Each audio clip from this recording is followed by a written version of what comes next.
This area had been a trading area with the Indians up until that final sale, I think 1836, and the first settlement in 1839.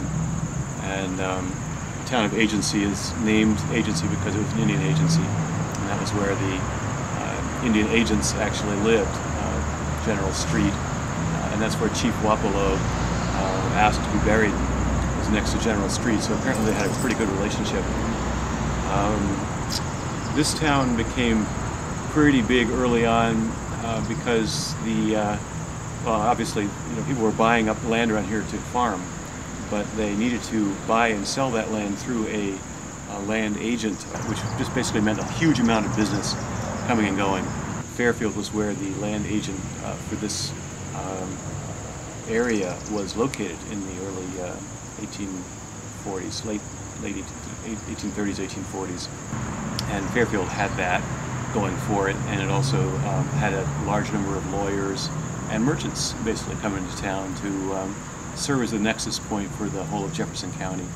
And Fairfield was chosen as the seat of Jefferson County, so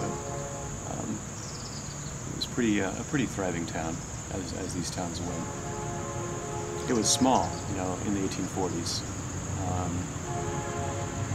but it got large quickly by comparison. And early on, the public park was considered to be a real gem. They put trees on it early on. They, fenced it off, made it an inviolate park early on. So Fairfield was very proud of her park from almost from the beginning. Considered to be the most beautiful park in the state.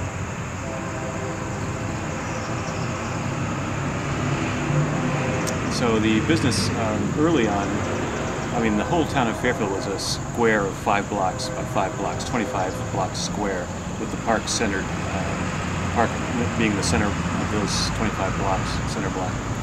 And basically, the town was the square, and the businesses directly on the square, and that square around the park, and then it was considered to be outlying areas to be 2 or 3 blocks away from downtown, if you were part of the township, part of the actual town. So it was not a large town. Well, the railroads came in in about 1850. It was in this, I don't remember exactly when it was, sometime in 1858. And there had been some wheeling and dealing to make sure that the railroad came through town, because if it hadn't, we probably wouldn't have a town now. Being on the railroad track was really the kiss of life for these towns in the mid-19th century.